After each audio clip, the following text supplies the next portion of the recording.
Now, y'all already know what this is. First things first. God did this. Don't get mad with us. Hey, look, we got to talk about one thing that's happened tonight. Oh, also, so all the mothers out there, happy Mother's Day. Happy Ma, Mother's Day. love ya. Mother's Day. Happy Mother's Day, Mother Night. We Yep. love Happy you. birthday. All the Happy mothers birthday. out Happy there. Mother's Day, Mom. Happy Mother's Day, Ma. Happy birthday. Happy Mother's Day, Mom. Oh man, well, on this great, good old weekend that's been going on, we ought to talk about good old Backlash in St. Louis. And honestly, what happened? What was the great thing that we really seen? Come on, yada I mean, you know what we seen? My man, the man with the magic boot, the big blood, the Simone werewolf, Jacob Fatu going crazy now. This match overall, great match to start off and kick off the night.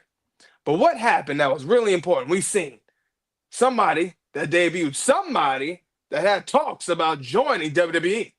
That man, Jeff Cobbs. Man, come on, stop playing with it. This man came in, looked strong already, looked good. Now, Jacob Fatu really didn't like how that really happened because Solo apparently made the call to bring Jeff Cobbs into this. And I think, honestly, this is good. Now, the fact that we got Jeff Cobbs joining into this, I think is pretty crazy. But honestly, hey, am I all for it? Possibly. But again, for Jacob Fatu, he don't really need nobody. Why? Because he already told you he was going to do, and he did just that. Line them all up. Yada I mean? Fatu got the dub. Oh, man, stop playing with him. Love to see it. Love to see it. Love to see it from my man Jacob Fatu. Now, honestly, I think with Jeff Cobbs joining in, I think this does change the game again for the Bloodline. Because people were saying that the Bloodline story is dead. Honestly, it's not. It's not. This is Bloodline 2.0. Honestly, we know what's going on. Yeah, we know Solo is Solo. Man, we ain't worried about Solo right now. That's not who I'm worried about. I'm pretty sure we all worried about the one man and the only man that can wear that magic boot. That one man that can go coast to coast, post to post. Stop playing with him, man. Mr. Exclusive, what are your thoughts, man? What you think? Oh, it was definitely a great match. I love everything I saw from the match.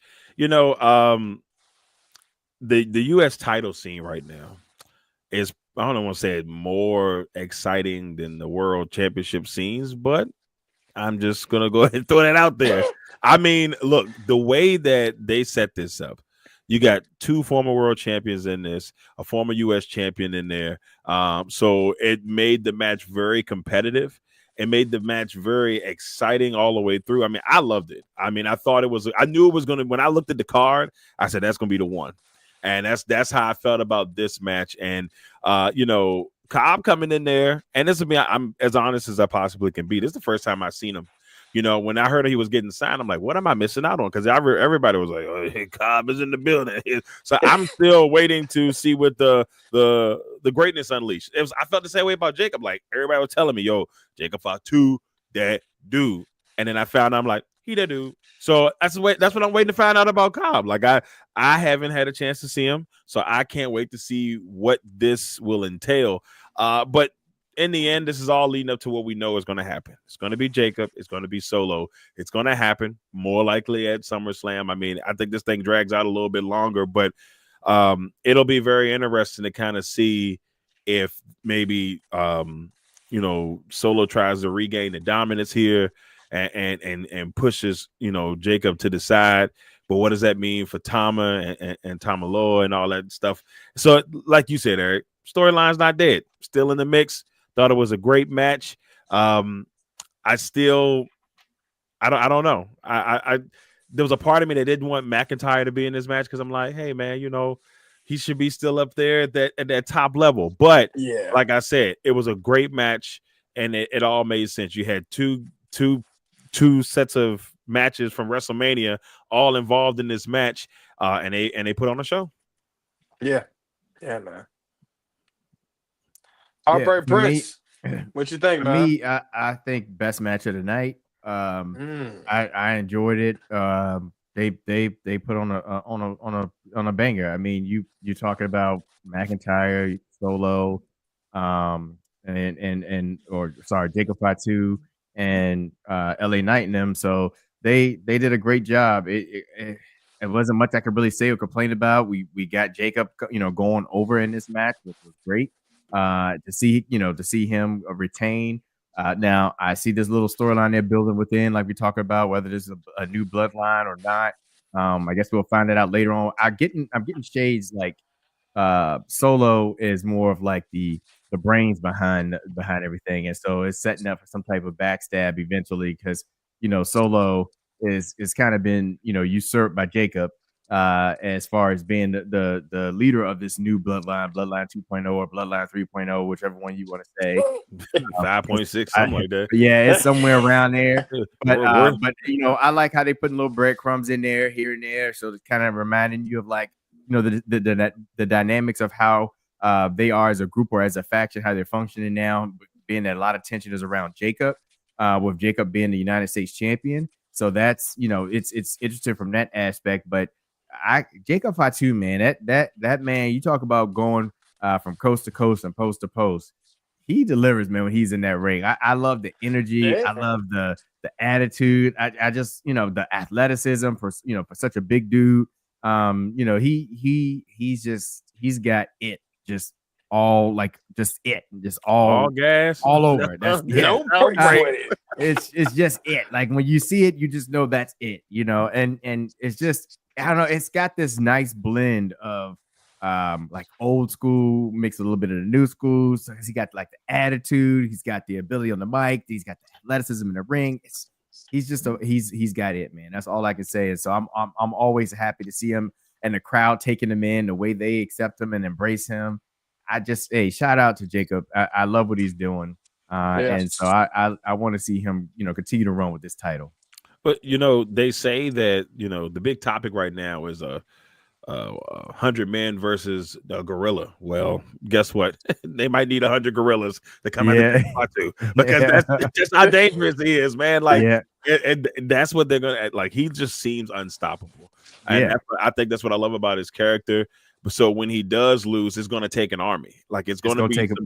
They're not going to let him lose straight up. It's going to be some wild stuff when he does lose. So, and it's gonna be like it took out 17 dudes to take out Jacob Fatu. He's crazy.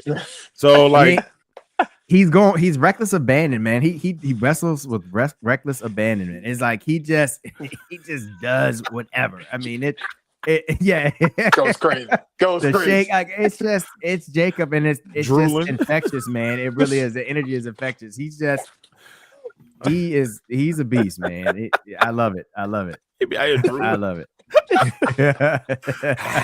Say, slow down, man. Like, say, somebody get the medics. I think he's sick. No, that's just him. Let him go. It's crazy. And Drew cut a nice little promo about it the other night with cross eyes and all that stuff. But all gas, no brakes, eat the old cross eye thing. I said, Drew McIntyre is silly. Oh my god! It's crazy that he's not in the, like you say, in the world title picture right now. But I don't mind that he's fighting for the U.S. Championship because I like to see titles, mid-card titles like this get that type of attention because for the longest time it's like it's all about the main championship, and so to see mid-card matches for the mid-card championship, I don't mind it. It's good. It really is good, but Drew's giving it his all no matter what.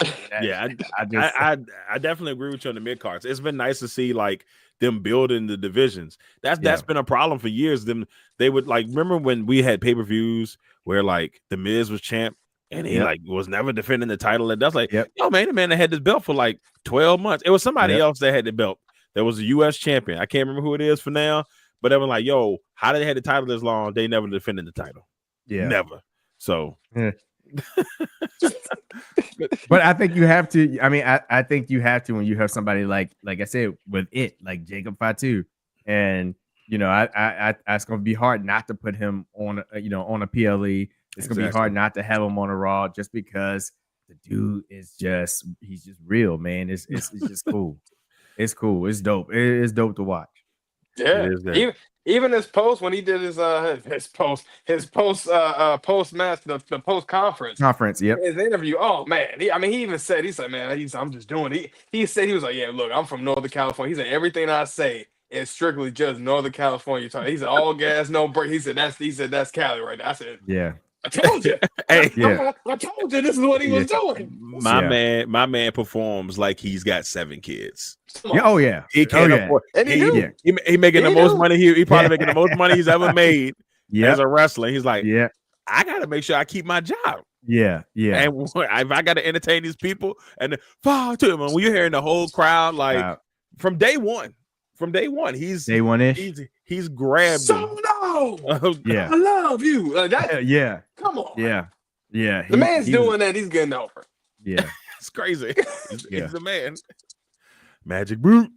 The magic boot. Come on, man. We've been saying that. What happened with that? He went full speed, all gas, no brakes. That man was in a full foot boot cast. I said, "There's no way out here still wrestling and delivering devastating moves." It's like there's no way he's hurt. There's no way he's hurt. I said, I don't know what's in that boot, but it's got to be magic. Kryptonite or something. I don't know what it is. But it's something crazy. There. 3 weeks had that boot on. I said, "Man, this is crazy." That was giving Roman the business. Going crazy. Slow down, brother. I said, what the? Yeah. And a boot on. Come on. But that's when you knew you had something special right there. Yep. Yeah, man. And the people still loved it, went crazy. Yeah.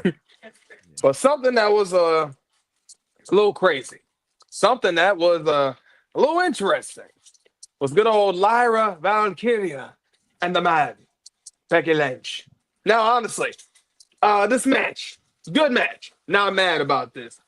We already figured if anybody was going to win this, Lyra had to win this. Now, if Becky would have won this, would have been crazy? Nah, not really. Wouldn't have been, it would have been like, okay, Becky Lynch got another title. Whoop-de-doo. Don't care. Okay? This is good for Lyra. Now, honestly, that being said, what happens with Becky? What happens when Becky loses to Lyra? Well, I'm going to tell you.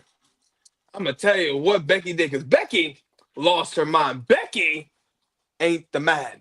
The man is trying to break Lyra's arm. This is terrible. This is despicable. Well, classic heel stuff. Classic heel stuff. Honestly, we know how this goes. Becky does what she wants to do. This is the man. It is what it is. Not a shocker here. Honestly, Lyra needed this. This is the best thing they have done for my girl Lyra Valkyria. And honestly, I hate the fact that it took Becky Lynch for them to do this. For her to even get on the mic. Just to be like, shut the hell up, Becky. Love what she did. Probably my favorite part. Loved it. I loved it. That's how you talk to the man. I'm going to tell you right now, boy. But I mean, overall, good match. Nothing that we did, didn't see coming. Nothing that we didn't expect. Lyra, you did your thing. Becky, you did your thing. Way to perform. To be honest, the fact that this was the only women's match, though, on the card, I thought was a little crazy. I don't know how we only have one mid-card title, women's championship, but you don't put the other one on there. Everybody questioned that. Hey, look. I'm just glad they put one on there, because they hadn't put one on there at all since maybe Saturday night's main event, and then I don't know if they really is that a technical PLE? I think that was please. I think that was when they was doing it for the US title. Right. So I was like, come on. Again, I don't know what we're doing here. I don't know why we have all these titles. Last time I checked, when you had a PLE, majority of the titles were defended. And my girl Zelina, she got that title, man. Let's give her something to defend. You know what I'm saying? I mean, hey, you give her the championship, do something with it. I don't know. Hey, Heartbreak Prince, what are your thoughts, man? What you think? Good match. They put together. I mean, they work together well in the ring. When you talk about Lyra and Becky, especially because with Becky being out for a minute now, coming back, and then wrestling a match, the length of this match, they went for at least 45 minutes. And they did really well. I enjoyed the match, the back and forth. It was now I thought maybe we had one too many finishers, kickouts from finishers, because I mean, that manhandle slam, it was delivered like 3 times, and Lyra kicked out each time. So I was like, all right, now we overusing the finishers, and it's not working here. But overall, I mean, you talk about crowd buying into it, and the performance they put out. Can't complain. I thought it was, like I said, very entertaining. It was good to see Lyra actually, retain the championship, because we starting to get a feel for Lyra with her, one, being able to be on the mic as of late, and kind of hear her voice and see, her attitude when it comes to being the Intercontinental Championship and being challenged for that championship. So, it's kind of like she's finding herself right now. And it's kind of it's a good thing, because Lyra is showing you that she's already the talent in the ring. And as she said, a better wrestler than Becky Lynch, which I don't really contest. And but seeing them together and seeing them go, hey, good job, good match. And now it just makes me wonder, like, who's next? And if to go against Lyra, who's next to challenge her, and how long will her Intercontinental reign go for, because she's had the belt now for what, 4 or 5 months. And like never lost. I know, never lost it. First, never lost. I wonder if she's gonna carry it all the way into SummerSlam, and I wanted to be I want to have a good challenger for this, for the title, going into SummerSlam. I want her to have a good storyline and a good challenger. I'm trying to think who would be a good person to be next in line. Roxanne I know Perez. we talked, but see, the thing with Roxanne, I can think of. The thing with Roxanne is, I think they're doing more of like a team thing with Roxanne and Julia. Yeah, I think that's the direction they're going. I don't know why that's yeah. I'm sorry. I don't even mean to cut you off. You good? And No, I you good. hate that. I hate the fact that they did it, because you know why that's terrible? Because you're gonna throw in Julia and Roxanne like they actually even mattered as a tag team, but you got rid of Cora Jade when you had 2 people that were a tag team that had I opened up Pandora's box. Yeah, you set it up. I'm good. No. Go. Get it off your chest. Let it be my guy. Because, that was so stupid. You're gonna really get rid of Cora Jade, somebody that was really an AJ Lee fan, somebody that loved CM Punk. Okay, we already seen all the stuff that Roxanne and that and Cora Jade was already doing with CM Punk. You already seen the history. These 2 women together. Looks like this was something that you would have seen. These were women that were going to be in WWE forever, but you cut Cora Jade out of that picture for no reason. Dumb. Stupid. Some people say ignorant. Yeah. Ignorant.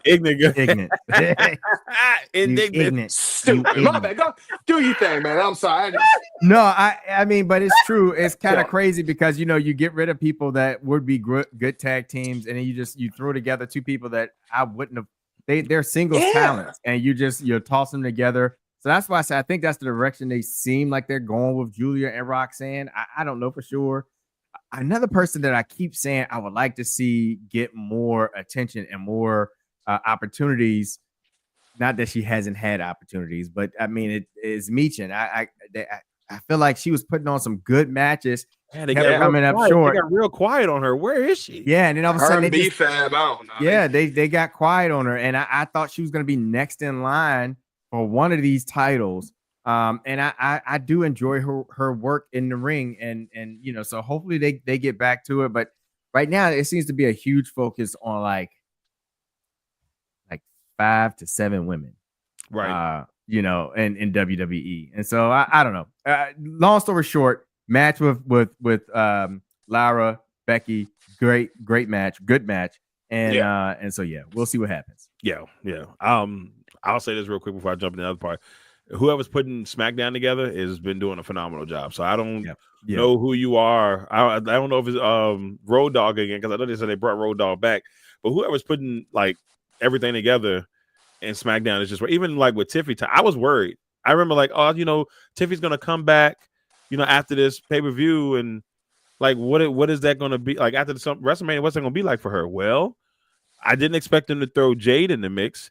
But now you got Jade and you got Nia and you got Naomi in the mix, and it's all intriguing because you, like we talked about last week, you can see Naomi be the Money in the Bank winner, and then Jade obviously had, this is something that people have wanted to see for a while, to see if she can handle it.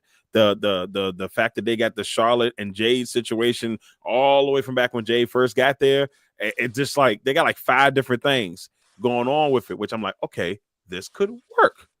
That's what's like SmackDown smooth. Same thing with the U.S. title. They did the same thing with the U.S. title, and it worked beautifully. Now they are messing up. To me, I don't like how they did the U.S. title on the women's end. I mean, I love Zelina Vega, but I don't know if they have a direction with that one right now. But everything else, the tag team division, oh boy, that thing cooking. You hear me? That thing cooking like grease. So who's ever doing SmackDown? Go talk to Raw and say, hey, look, man, this is what we got going on. Maybe you should try the same thing or whatever. So whenever they do the draft, it is what it is. All right, I got that out. I had to say that. No, and real quick, I want to hop in with something too, because you brought up something in when you talked about Jade Cargill and Charlotte. I don't know. So yesterday, on SmackDown, how they did the segment with Charlotte coming out, her being booed, the crowd not really want to hear what she's got to say. She's threatening to leave. She walks out, and then they introduce Jade like this is the new star. This is the next thing. Like I don't know how well that went over with the crowd. I don't know if they got the reaction they were looking for or trying to get when they, with doing it that way. Because I think they thought that Jade would have this huge pop, and I think the crowd was kind of flat. It was like some cheers, like yeah. But it wasn't like the raucous like roar of like this is our next person. Yeah, it was And then even Jade got on the mic and tried to say like Charlotte, now it's my time. You get to the back of the line, and the crowd still was just like, all right. Like I don't know. All right, okay. Yeah, you should have said the B word at the end. I mean, hey, I don't know. When you're calling the B word at the, especially for Jade, Jade when she That's I don't know. They got the pop. I think that's what they missed out on. They like, wait, there's kids. No. Throw it out there. Say it. If you don't have Tiffy Tom, say it with your chest. You know what I'm saying? And Tiffy Tom sounded squeaky, but you ain't gonna let my girl Jade say that. Like she ain't been saying that all this time on AEW. Come on, killing me. So I hope that doesn't mess up or change anybody's mind. It could have just been the crowd, or maybe people just not quite in Jade's corner just yet. Right. So it might take a little time, but I think that that was the idea. I don't know if it was to gauge how people would react to that, or if they really thought like, oh, we're going to have the crowd eating out of her hand. You send a Charlotte out there, the crowd doesn't like her, and now we're going to send out Jade as this is the next new talent, the next new thing, the next champion, and the crowd's going to pop, and it was just flat. And so I was like, I don't know what that means for Jade. Yeah, see, I think the problem is they want Jade. All right, so Jade is getting babyface Roman feel right now. Remember when Roman was, we all remember the big dog. Everybody wanted him to be heel, right? Like everybody's like, okay, he's going to be a better heel. Why are we making him face? Why are you pushing him? Like he felt like he was getting pushed down our throats. That's what's happening with Jade, and it's unfortunate because let's remember when Jade was in AEW, she's a heel. That's when she was like, people love the sassy, this, beautiful woman from head to toe, just that. Come on, right, and she's not that here. In the period, no, come on. The storm is coming, and look, great theme music, all that stuff. But the problem is, it's just not translating because she's not meant to be a goody two shoes. Like she needs to at some point. I think they're gonna have to make her heel in order for it to work. I just don't think the crowd is on. Like I think she's gonna do better being booed, than she is getting cheered. That's just me. I don't, and I love Jade, and I want to see her do what she's. You can tell she's getting better each week. There's still a little stuff here and there, but she's getting better each week. And I think in order for her to take that step, though, you know what I'm saying? Like they really have to find a way. I don't know if the goody two shoes Jade is going to work, but we shall see. I'll say this about the man and Lyra. I was very impressed with Valkyria. I knew she was good, but it was just boring. I'm just going to sit here and be honest with you. I didn't know what they were doing with her. It was just like, all right, well, what do we got going on here? But I think Becky brought the best out of her. And we saw what she can do when you have a legit challenger. You let her talk, you let her, you started opening things up. I don't know why it took Triple H and them so long to let her talk, to give her valid, like a really good opponent. Like, that's why we thought, that Shayna Baszler would have been perfect just because of her attitude and her style and everything. It just would have worked out.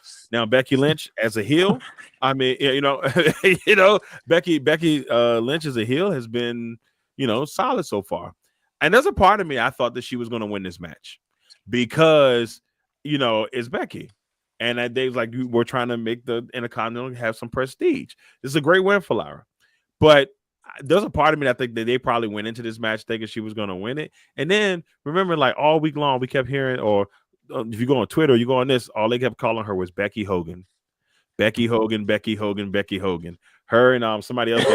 So it's like Charlotte, I think. So they keep it's like, oh, you won't put nobody over. You come back, you win a title, and that all stems from what she did to Bianca.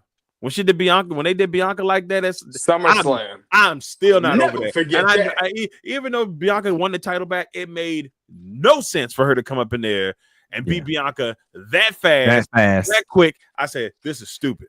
Yeah. And then the way they try to explain, she didn't. Please, don't bro. play with the EST like she ain't been doing that. It was like extremely disrespectful. She had that title for a year. She had that title. She carried that title for a year. It was y'all Kofi'd her. Yes, y'all they did. Kofi'd her. They Kofi'd her. It was so disrespectful. I remember watching it like, I cannot believe they just did that. Like, I think we all were just shocked. Oh, yeah. We just all were just shocked. Pissed. So, I'm sorry, but great match. Good job, Lara. I like the win. I'm just as intrigued to see where it goes from here. So. I like the win. Oh, yeah. But, one match that was really good because, I mean, we can't talk about somebody that's not the greatest of all time. It's been 5 minutes. I'm the greatest of all time. It's crazy. It's been 10 minutes. I'm the greatest of all time. That has been hilarious. Dirty Dom is hilarious. Dirty Dom is great. Look, man, Dirty Dom and Penta. This is a great match. Honestly, we can't lie. When we see this man, Dirty Dom, honestly, this man's work in the ring has always been great. We've been seeing his work, honestly, since he's debuted with his, deadbeat dad. But hey, you dropped the dead weight. Look how far you've come, Dirty Dom, and I'm proud of you. I think we all are. But hey, one great thing that we've seen that happened in this match. I mean, if there's only one other luchador that is the greatest. Yes. That is truly the best of all time. The Grande. El Grande Americano. Coming straight from the Gulf of America. Man, this was great. Yes. Really the match, I mean, hitting Penta on the head, but causing Penta the match. And what happens? Dirty Dom gets the dub. And of course, again, still solidifying that he is the greatest Mysterio of all time. I mean, when I look at this match, I'm just looking at just greatness and just in everything in general. I mean, whether we're talking about Dirty Dom, or whether we're talking about El Grande Americano, I mean, I can't stop but to say to myself, man, if they didn't cook with this, I don't know what else did. Mr. Xclusive, what are your thoughts, man? What you think? Hey, man, look, El Grande Americano out here. Crazy work. Just ruining people's lives, man. You took out one brother. You took out one brother at WrestleMania. You come and do this to the other brother here on Backlash. And I'm like, yo, this guy is great. And I thought it was funny on Monday when Adam Pearce was like, hey, America, and he turned around and he was like, he said, and Chad looked at him like, I thought that was so funny. It was brilliantly done. He said, so it was a really good match. And what I think the biggest thing I took away from it is the real growth of Dominic Mysterio, y'all. Because when he first came in, I remember I can tell you what my initial thoughts were. I'm like, okay, this is cool. You know, it's Ray's son and all that stuff, and chubby face, short haircut, and he was such a baby face, and everybody's like, oh, but he wasn't getting over. Like Ray has always been a face. So them turning his son heel on him, and just to be honest with you, it's almost like we all love Rey Mysterio. But Dominic has talked so bad about Ray. I'm like, yo, man, is Ray really a deadbeat? We know he's not, but it's like, is he really a deadbeat dad? Like, he talks so bad about Rey Mysterio. Like, I never thought I would ever say, especially while they're both wrestling, that Dominic is the better Mysterio. Not while they're both wrestling at the same time. Ray's obviously older now, but Dominic has just, as an overall performer, let me put it that way. I'm not gonna Mysterio of all time. I'm not gonna diss Ray like that, even though Dominic is the greatest Mysterio of all time. I won't do him like that, but I really love that Dominic has grown to where he is right now. And then the crowd, giving him Dirty Dom. I'm like, what? Yeah. He got one of those. He got one of those. I'm like, all right. So I said Dominic is doing his thing. And I love it. Like he had to really sit on the sideline the last 2 years. And yes, he did win the North American Championship in that process, but he pretty much was the second fiddle to Rhea Ripley, to Liv Morgan. But guess what? Not anymore. Not anymore. Dirty Dom up here, baby. They said the profits are up. Yeah. Latino cheat is rolling with heat, baby. Come on now. Look, that's all I know. And so I'm glad that I was glad he was able to get the window. And I love Penta. Mr. Smooth Operator. Every time his little step. The internet is a whole different place. So the internet, every time I hear that song now and I see Penta, I'm just like, and I'm over here tiptoeing myself like I'm cooler than the other side of the pillow.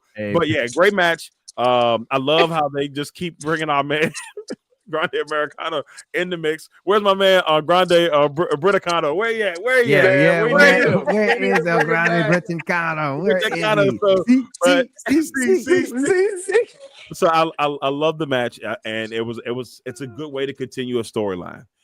Because there's so many. Once again, a good job of the elements. That's why I said those mid-card titles are doing good things right now. So yeah, good job. Congratulations, Dom. You deserve this, man. I love it. I love it. Yeah, that was probably my second favorite match of the night. It was my second favorite match of the night because I know the next two. I don't know, but but it was my second favorite match of the night. Anytime I can see El Grande, on the screen, he just put a smile on my face, man. It just because I know he's up to something diabolical, just insane. And it was funny because when Finn came out and he decided to hop back across the barricade to get a chair, and the ref ended up seeing him. They kicked him. I was like, oh no, how's Dirty Dom gonna win this without aid, without help? And he's got a plan. Yeah, and it never dawned on me that El Grande Americano would just pop up out of nowhere, deliver the most devastating headbutt in the game. I had taking people out. I just started laughing. And then he just lays down on the side of the ring and just gracias. That's all I could think, just gracias. Man, El Grande Americano. I hope to God that by the end of this year we get a title on something El Grande, man, because he deserves it. And I love his work, and it was good. But the match between Dom and Penta, it's like you said, it's just refreshing. It is to see, how far Dirty Dom has come in this time in the WWE, from just not even able to get on the mic and speak without the crowd just overshadowing him and boos. And now they love him. And chaos. And now they just love him. He's loving it. And then just the little cut-ups they showed in the back of Dom, like, hey, I've been the Intercontinental Champion for 5 minutes. I'm the greatest Intercontinental Champion of all time. Hey, and he just counting down like every 10 minutes. he's telling you, oh, it's been 30 minutes. I'm the greatest champion of all time. Like, it's hilarious. It is. And you know, and he's like, hey, Biggie, have you ever had this belt before? Yeah, and shame. I'm the greatest one of all time. Like, he's diabolical. I mean, I'm like, you know how much stuff your dad has won and done, and you're talking about the greatest Mysterio of all time. He's insane. Don't matter to Don. He's diabolical. 3-time world champion. So I'm still the greatest Mysterio of all time. Yeah, of all time. Yeah. And so it's cool, man. I love what Dirty Dom is doing, and I love the fact that, you know, it took him a while, and just to be able to witness his growth. I think that's what makes it. It's what makes it intriguing, or it makes it enjoyable, is to see like how far he's come since, like you said, being a fat chubby faced kid wrestling his dad, to now he's holding his own, you know, one-on-one in the ring with people like Penta, and so that's great. But El Grande Americano, he's the one that took the cake. Hey, so I'm gonna pull this one. I don't know if y'all gonna remember this or not. I don't know if y'all ever played the game Super Punch Out. Now, not regular Punch Out, but Super Punch Out that came out on Super Nintendo. Yeah. Do you remember the character Mass Muscle? And every time he did it, his move was a headbutt. So, like, you had to try to duck, and his headbutt would go back like this, and he would headbutt you, come forward to the ground. And every time I see him, and he got the mask on, I'm like, yo, man, he stole Mass Muscle move, bro. Like, that's crazy work. So, every time I see Grande Americano, it's the first thing that comes to my mind. I think about he'll be like, there's the headbutt, boom, he's the best right there. So go pull that one out of y'all your pockets. You'll be like, oh shoot, yeah, that's it. Out of the attic, you'll see it. It's in there. So pull it out of the Gulf of America. Because they're the greatest of all time. See, gracias. Oh man, that's great. Well, so we've had 3 great matches that we enjoyed. That was a good little match that we knew was gonna happen. Come on now, let's slide. There's not much time we really need to waste on this one. I mean, Gunther, the Ring General. Some of you might know him as Walter. But Pat McAfee show. Yeah, that's the best I got for you. Good, you know, good match. I mean, honestly, Pat McAfee does great match work. I mean, we gotta really acknowledge that man puts on a real performance. That man does take this craft serious. I love to see what Pat McAfee does. But again, we're going up against Gunther. We knew what was going to happen. Stop playing. Come on. Nighttime, my guy. Well, I ain't gonna lie though. The look on Pat McAfee's face, the fact that the ref is calling this, I know he's saying, "Thank God that we done cut this match." Because I'll tell you right now, my man Pat looked like he was about to die right then and there. But hey, yeah, we knew this was going to happen. This was not a shock from us at all. And honestly, I thought, man, if anybody was going to help, help Pat McAfee, hey, probably gonna be good old Michael Cole, baby. Man, but, hey, wasn't nobody in sight. No, man. Heartbreak Prince, what are your thoughts, man? What you think? I think you hate to see it, man.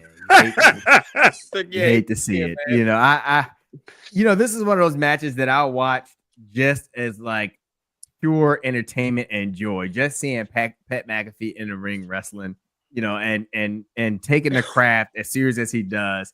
It's just entertaining enough for me. So for most of the match, I just found myself just laughing and enjoying the performance Pat McAfee was putting on.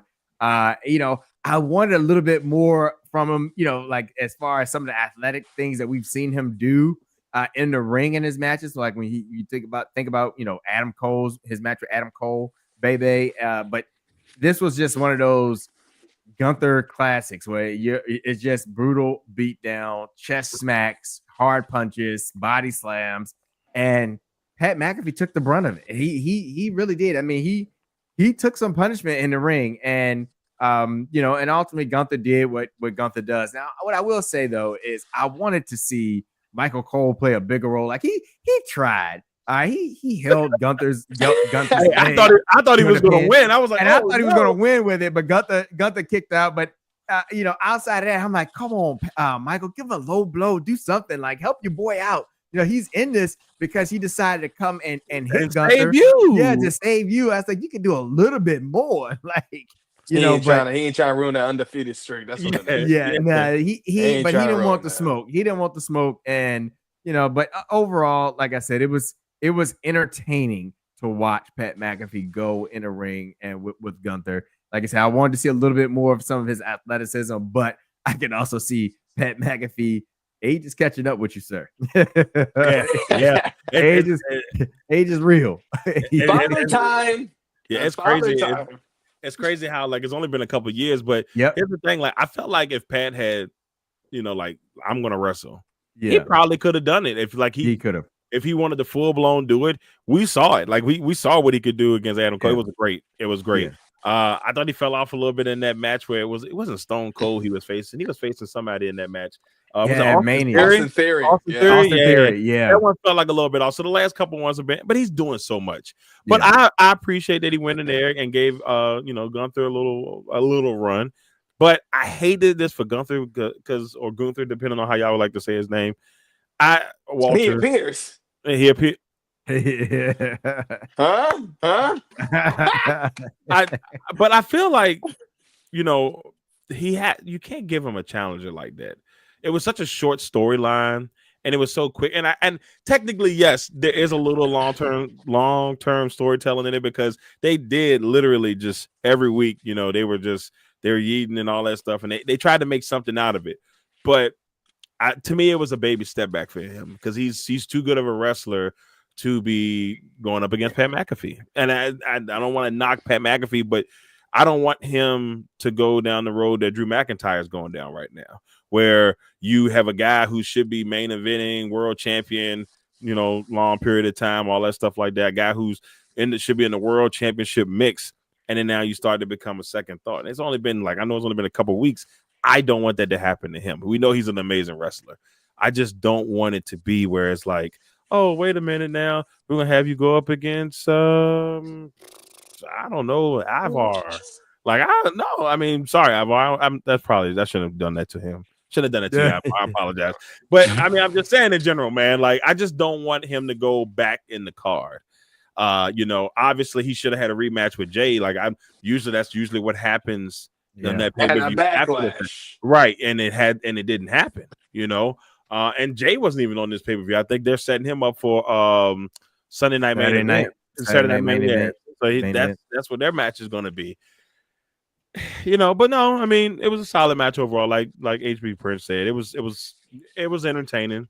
I wasn't upset about it. I just, I didn't care about it out there. That's about it. And also to that, I just didn't have high expectations for an actual like big wrestling match. I went in to this match thinking I just want to be entertained by Pat McAfee, and I felt like he delivered on that. Yeah. Well, another thing that was coming into this, a lot of people were saying this is where they said that this is supposed to set up the Goldberg feud with the dirt sheets or whatever. Said this is supposed to set up a Goldberg feud for his final match, and with all that stuff he did with Gunther back a couple months ago. So they said that was what this match was supposed to do. So I was at least looking to say, doom, doom, doom, doom, doom, doom. And I would want. I think I got a Goldberg shirt on. I think I got a Goldberg shirt on. Wait a minute. Jackhammer repeat. Yeah, that's it. That's crazy. So that's what I'm thinking. Like, I would have liked to, seen that setup, but that could still be coming. So yeah, man. Yeah, I ain't gonna lie. I wouldn't be mad about that. But hey, Gunther, put Goldberg down. Please put him down. Put him down. It was rough. Put him down for good. Do it for my man Bret Hart. Do it for the Hitman. Yeah, let Bret Hart come out there and hit him with a crutch or something. Like, I love that. I love it. Do it for the Hitman, man. And when he hit him with that crutch, it's gonna be excellence of execution. Even at his old age, it's gonna be the nastiest, well executed swing of that crutch. Yeah. I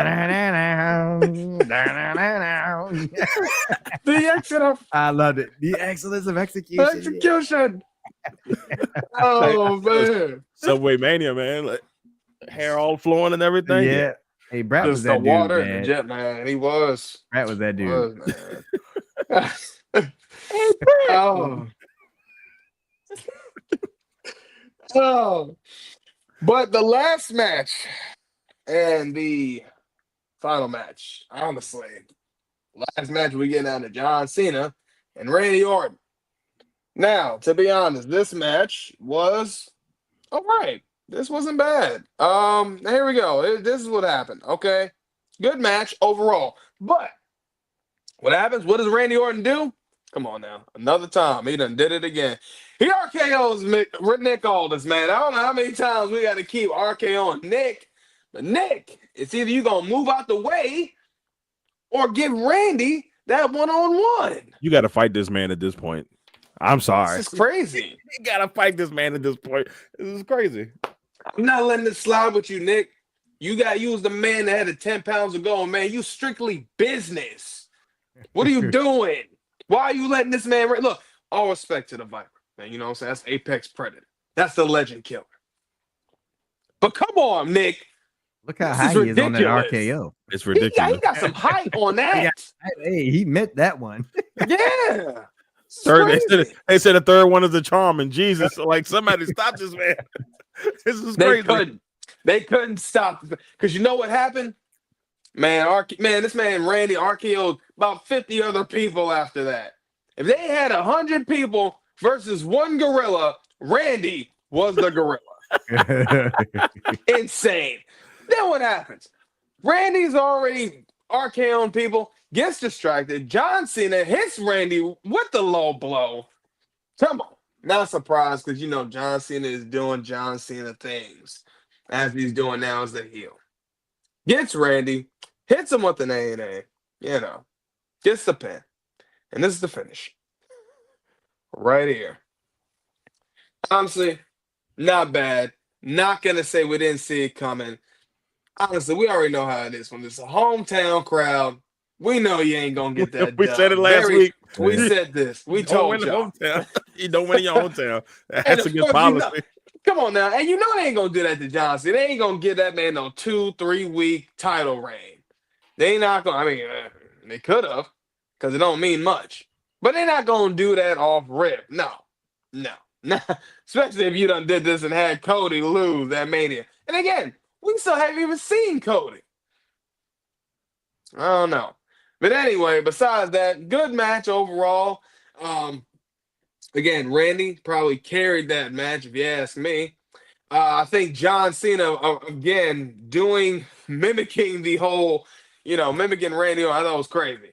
I said, John, you look like a madman. And then again, at the press conference, R-Truth, just came to them and said, hey, man, I supported you the whole time. I ain't never changed. I'm here with you, even if they say you can't wrestle. Come on now. That ain't the right thing you going to say to John. It's crazy work. Like that ain't really, touch a nerve when Cody said that. Oh, man. Last month. Nah, but John said, look, if you say anything else like that, it's going to be some consequences. What happened? He going to pick R-Truth up. Hits him with an A&A, puts him through the table at the press conference. By the way. Okay. Hey, I ain't gonna lie. Heel Cena wins this again. And I'm not mad about this. I'm shocked he did this to Truth, but hey, what if R-Truth is the next one? That's what I know. That's exactly what I was about to say. He got to be next, right? And honestly, I don't think anybody is gonna be mad about this. Because you know why? They low-key kind of painted this picture kind of perfectly. This man's been saying this for years. This is truly the long-term storytelling. He's been saying this. John Cena's my childhood hero. Well, guess what? Your childhood hero has just shown his true colors. So now, you and little Jimmy R-Truth need to get it together and go ahead and face John Cena.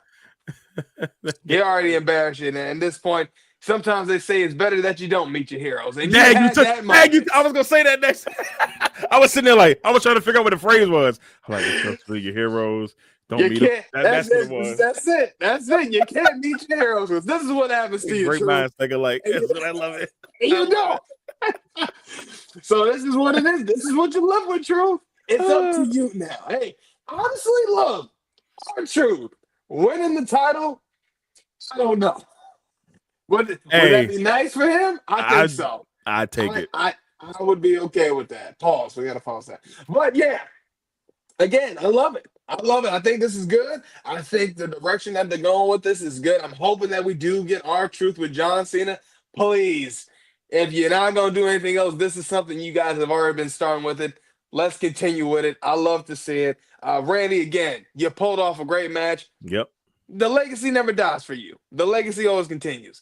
So you good either way, bro. You that dude. And you're bound to have 17 sooner or later. They don't, I mean, not 17, 15 sooner or later. I know they're gonna give it to you. But hey, again, overall, great match. The way to end the pay-per-view, I think that was good. You gotta do it for John, you gotta do it for Randy. St. Louis had to live it up. I would love to see, I know this might sound crazy. Throw Sexy Red out there with my man, the young Sexy OG. Red. You out there in St. Louis, you did it for NXT, just do it again. And I know that's so That's random. sexy but right just there. throw Sexy Red up in there. Have Booker T on the commentary just for a good 10 minutes. Tell me that's not entertainment or comedy. That's great. That's great. Mr. Exclusive, what are your thoughts, man? Yo. What you think? That's sexy right there. That's Sexy Sexy Red. Red. I've been laughing the whole show. I'm sorry, y'all. Like, oh my, the camera went funny on me. Let me see if it's gonna let me come. All right. Well, if it does decide to come back in focus, so I love this. I love this for a couple of reasons. Because hey, look, if we get Truth and Cena, could you imagine what that? I think it's gonna be a good match. One, because obviously R-Truth still can go, but the more important thing out of all of this is being able to see, like, depending on what crowd they get, those people are gonna hang on by a thread, just hoping that R-Truth. We know R-Truth ain't gonna win, but just the thought of him, could you imagine that Truth's got a chance? 1, 2, and that crowd's gonna be like, oh, like the crowd's gonna be like massively into that match. But it's funny because they actually faced each other back in like It was like 2010 or 2011. I actually went to the Raw that R-Truth came out in the Confederate outfit, and that was when he was going up against Cena for the title, which is priceless. I'll never forget that. I was like, bro, he came out there at Richmond Coliseum, and he got the sword and the outfit on and the hat. I mean, full-blown Confederacy outfit, R-Truth. And I was just like, bro, if he win the title, I'm just going to be like, and I was rooting for him because I was like, I'm all against Cena at this point. I don't want to see Cena. I'll be the same thing. And every Little Jimmy fan, every R-Truth fan that said he's a national treasure will be hanging on by a thread, hoping that R-Truth could finally get that title that has evaded him in WWE. I'd be for it. Now I don't know they're not gonna do it, but or let him win it. But I'm actually excited for that match. Like, I need that to happen. The storyline leading up to it is gonna be hilarious. Truth is gonna be gold. They're gonna be gold. It's gonna be gold. Yeah, it's gonna be gold. But yeah, great match overall. Loved it. Orton did his thing. Shout out to Orton, for being as great as he has been. And it wasn't a bad match. It wasn't better than the first couple of matches, but it was definitely a solid match. And two grizzly veterans that have been in the game for a long time, 25 plus years, doing their thing. So it was solid. I wasn't mad about it. But go Truth. Give Truth this shot, baby. Give him the title. Heartbreak Prince, what are your thoughts, man? What you think? I thought the match was decent, is what I'll say about it. John Cena, I know he hasn't been in the ring, that also the last few years or whatever. So some of it is ring rust or whatever you might want to say. I feel like he's a little slow, but I feel like I can see him calling out moves, like he's talking and telling the person what to do next. It's kind of kept taking me out of it because I'm like, I see him communicating with Randy. They land on the ground together. John's like, you're going to go on offense. Here's a reverse here, like, and it's like, all right, Cena, like, relax. But it was decent. It was a decent match. The RKOs went crazy. I just don't understand how the first person catches an RKO, second person catches an RKO, And then the third guy's like, hey, what's over here, guys? Oh, another RKO. Like, get out of there. Like, stay away from this man. Stay away from him.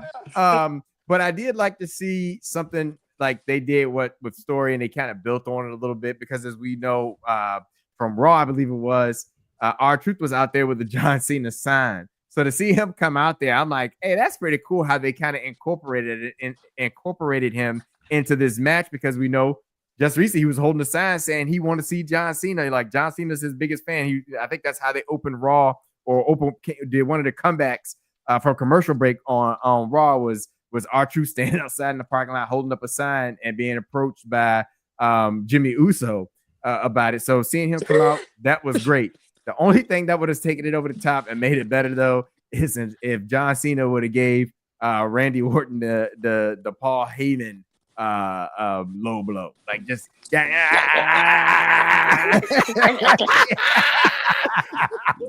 greatest low blow of all time, boy. Just take everything he got, Paul. That's a low blow for you there, boy.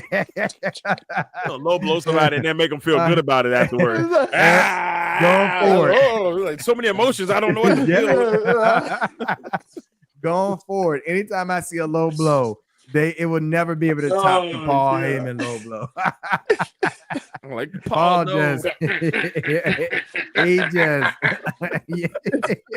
he went crazy. He went crazy between Roman's legs. Oh my God. No, did he? But something. But did he? But did he?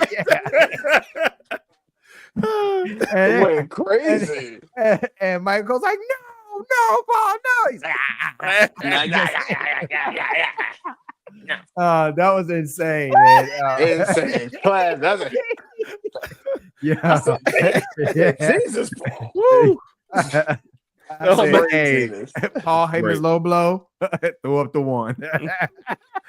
But other than that, like I said, I thought the match was decent. Of course, we talked about Cena going over on this, and so that was expected. But yeah, it was good to see Randy and Cena in a ring together, looking at the history of them kind of coming up through, the circuit together, and now still being veterans in the business, 20, 25 years later, is great. And you kind of hope that there's at least one more match maybe between them, maybe where Randy can go ahead and go over and take back the belt before, John Cena decides to ruin wrestling. I'm still not feeling like he's delivered on that. Like he keeps saying he's going to ruin wrestling, but I don't know what he could possibly do. Like what? Yeah. Like when is it coming? When is that shoe going to drop of him actually ruining wrestling? Because he kind of hyped it up and was like, on Monday after Mania, you want to be tuned in because I'm going to ruin wrestling. But nothing ever came from it. Yeah, nothing ever came from it. So I don't know. It's funny because they said that he was just like, his goal was he's like, when I take the title home, all of the lineage goes away. And that's what he feels like. That's how he ruins wrestling, because now you start over from your 15 time. That lineage is gone when I take the title. And now wrestling is ruined for everybody. Hogan and everybody else. Your title reigns mean nothing after this. It starts over from the beginning. And I'm like, I guess you ruin wrestling that way, but nobody's going to believe that. Everybody, it's just like, it's like Ric Flair right now. Yeah. On AEW, They was like, bump that 17 stuff. They started putting 21-time world champion on Ric Flair. And nobody, even though we knew it, no one's ever said it until Cena took the spot. They was like, no, we can't have that. He's the 21-time world champion. I'm like, come on now. And look, even though that's true, get you a drink. No, it's 21.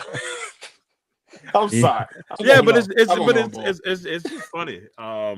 It's just funny how they kind of doing all that stuff, but he ain't really ruining wrestling. Like somebody's going to prevent it. Whoever it may be, somebody will quote unquote prevent it. They're not going to let the lineage of those titles go out the window. That sounds crazy. Yeah. I'd rather just see him do something with the belt that's diabolical. Like he came out with the spinner. Like come out with something else that's like diabolical for a belt, and maybe go that route. But I just don't see him taking the belt home being the end of wrestling, because of the lineage, because I just feel like over the last, over the years, they've combined titles. They've, it's just at the end of the day, when they put up the graphic, it's always going to say 17-time champion, 15-time champion, Right. 14-time. Like it's never gonna really go away. Where it's like, well, you can't really count it now because that belt is gone forever. This is the new belt, so it's only the one-time champion. Like I don't see that being the case. I really don't. it just sounds weird. I was like, it really just doesn't make sense, John. Yeah. Just because you say it doesn't mean it happens. Yeah, it We doesn't just- make it We, so. you can leave with it. We just print another belt. Or Or we just print another one. print another belt. Make another belt. Yeah. And the lineage stays the same. That's why I said, Yeah. like, it's got to be something different. I agree with you, HB Print. You can't have that be the ruin in the wrestling. That's Yeah. But I hope they Blasphemy. come up with something good. I mean, I think they overstepped, and now they really don't know what to do with that whole ruining wrestling thing. Because then even now, John's trying to be a heel, but that's not really working out well either. And then tonight it was a little odd because he got emotional toward the end. Now, I don't know if that was a work or if that was the actual crowd getting to him, and then the thought of everything. Like, this is my last time wrestling in St. Louis, my last time wrestling with Randy Orton. The crowd is like, thank you, Cena, all that kind of stuff. And so, it was kind of there. And then when he came up for his press conference, he laughed like at Truth. apologizing. He did. He chuckled. Yeah, he laughed at Truth. So I was like, is he trying to turn back face like right now? Like, I don't know. Like, I don't know where they're going with John Cena. I think they're just in this weird like time when it comes to John Cena, because it's like they want him to be heel, but the crowd's really not buying him as a heel. He's they still loving him and chanting for him. He's talking about ruining wrestling, but there's really no way of actually doing that unless you're Velveteen Dream. Shout out Velveteen. I was about to. I'm glad you brought that up, HP Prince, because I was just. He's gonna ruin it. He already said he's gonna ruin wrestling. So because he sounded like he's gonna get a juice that will ruin wrestling. But what John is doing, that it's just best for business to be. That's all it is right now for me. They're doing a terrible job of that. Like, my thing is, like, if you're gonna make him heel, like, he's. I never thought I'd say this, but he's just not selling the heel. It doesn't. Nah. It feels corny. Yeah, and it doesn't feel authentic. Like, I feel like if you're gonna go heel, like, turn it up. That's why I'm not gonna change my clothes, dude. That's what everybody wanted. Yeah. If you want this heel thing to work, you change your outfits, you change everything the way you mix it up. Change your music, change your music. Yeah, I guess he thought, because I'm not gonna. That's gonna make people mad. No, people mad, but it's like, okay, you're still John Cena. There's a whole generation that grew up to your music. Yeah. That loves your music, that loves the theme song, and that's not to them. They're like, you still my GOAT. They don't care. Yeah, that's the way wrestling fans are now. Like, man, or newer generation wrestling fans. You can be a bad guy or whatever. They don't care about that. You John Cena, you're their GOAT. Yeah. Maybe some of the little kids will cry, but worry about them. So, yeah, man, But they got to figure. I agree with you. They got to figure that out, because it feels lackluster. And like I said, this match was solid, but it feels lackluster. Yeah, I just feel like, and I don't feel like he's doing enough heelish things in his matches either. He's gonna beat up. I blame the final boss. Yeah, man. Yeah. Because again, the final boss only does stuff just to get the ticket sales up. So that's how that always works for him. Hey, that's diabolical. The fact that he gave that explanation on live television. I mean, but that's what a final boss is supposed to do. But it's almost like, like, man, F that product. like that's the way it seemed. Like, he came off very much like, I don't care. Like, look, that kind of sucks. To be on there and say, I only showed up. I had no plans of being at WrestleMania. I only did it because ticket sales were low and they needed me to come, and boost ticket sales for Elimination Chamber. That's just crazy. I don't know. It is wild. I just, to say that out loud, like, to voice that out loud, that's just either he's irritated with leadership there some way, somehow, which is kind of hard because he sits on the board. I said, but he is leadership. That's the crazy part. He's leadership. But oh Lord, oh my bad. It seems that's like not you. That's me. May not be seeing eye to eye. I'm not sure, but I think that whole storyline and then the way it fell off at WrestleMania, and I think that just killed Cena's momentum. Yeah, I mean, They haven't done anything with it. Cena's on like Cena, like you would have thought he would have had more pieces to this puzzle. Yeah. Travis Scott obviously not gonna be there every week. He's Right. not gonna be there. Who else is with him? So logically, most people are thinking, oh, it's gonna be Seth Rollins and Paul Heyman and them. They got their own separate thing. That's why I said like it doesn't. That could have been your Ric Flair. That could have been. It could have worked, but I don't know dummies. I don't know what they're doing. Yeah. Yeah. Who knows? But I mean, they, we talking about it this week, so maybe they fix it next week. That's usually how it goes. So, or in a couple of weeks they fix it. We just gotta complain enough. And also, one last thing: the backwards belt that ain't doing it for me either. We're just watching you walk off. Looks goofy. Pause. Crazy. Yeah, it looks goofy. I don't know what the right answer is to fix this, but they got to figure it out. And you might as well just let John just go back to being face and let people love him. Yeah, they figure something else out because at this point the heel stuff just ain't working. Now we got a 50-year-old man running around with the championship. Meanwhile, we're releasing 30-year-old people because they're too old. Right. Let's release you 37. You're too old, Dakota. Yeah. What? Please. Okay. Yeah. Please. It's bad. Bunch of suckers, and I ain't talking Booker T. Suckers. Oh, but we talked about the greatness of the man with the magic boot. We talked about the greatness with the man and Lyra Valkyrie. Shut the hell up, Becky. We talked about the greatness of the greatest Mysterio of all time. The GOAT. And the greatest luchador of all time. The Grande Americano. And of course, we talked about Gunther putting down Pat. Not a surprise, but he held his own. And of course, we talked about the Viper and John Cena. And how lackluster this whole heel run has been going.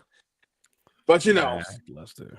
We just gotta wait and see what happens on this coming week of Raw, SmackDown, of course, with Shawn Michaels cooking it up on NXT because that's always greatness. So as always, make sure you guys follow all of our social medias. Facebook, we on that. Instagram, we on that. X, we on that. TikTok, we on that. Okay. Keep following us. Keep giving us all the support, man. Look, we're gonna keep giving you all that content. Yep, much love. The exclusive way. That's right, man. Keep the support, man. We're getting close to 100 subscribers, and on TikTok, we're getting close to 200 followers. So, man, y'all keep giving us the love. Y'all keep showing it to us. We're gonna keep giving y'all that heat. All right. Harlem heat. hey, that was good. Sucker. Because I'm your humble host, your man, your myth, your legend, Eric Knight. We had the legacy maker himself, Mr. Exclusive, and we had the one man and the only man that can check you into the Heartbreak Hotel. Because we are the Exclusive Knights.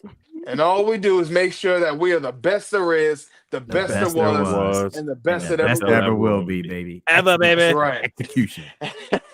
And to ensure that your nights will never be the same.